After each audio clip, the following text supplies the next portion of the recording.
الحمد للہ رب العالمین والصلاة والسلام علی سید المرسلین اما بعد۔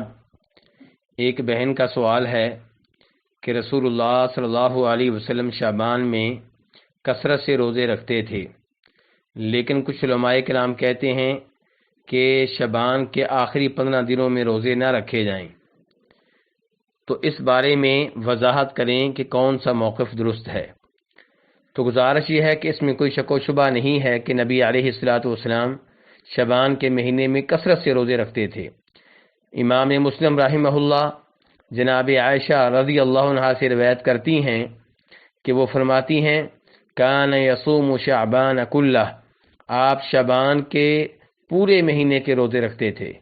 پھر وضاحت کرتی ہیں کان یصوم شعبان الا قلیلا، کہ آپ شعبان کے مہینے میں روزے رکھا کرتے تھے، چند ایک دن کے روزے آپ نہیں رکھتے تھے، ورنہ شعبان کے پورے مہینے کے روزے آپ رکھتے تھے۔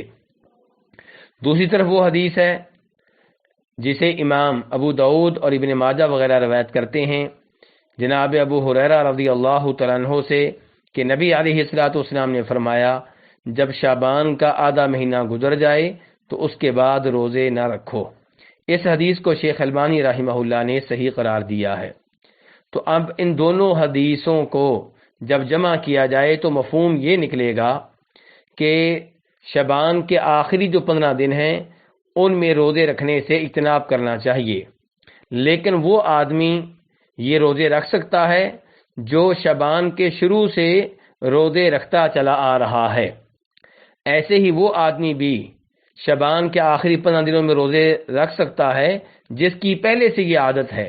مثال کے طور پہ وہ سوموار کا جمعرات کا روزہ رکھتا ہے، اب سوموار اور جمعرات کے دن شعبان کے آخری 15 دنوں میں بھی آئیں گے تو ان کے وہ روزے رکھ سکتا ہے۔ ایسے ہی اگر کسی آدمی کی عادت ہے کہ وہ ایک دن روزہ رکھتا ہے اور ایک دن ترک کرتا ہے تو وہ بھی ان دنوں میں روزہ رکھ سکتا ہے۔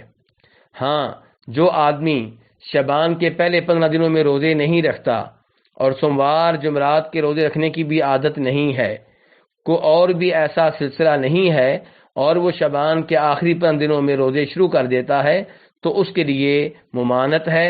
واللہ تعالی اعلم۔ الحمد للہ رب العالمین والصلاة والسلام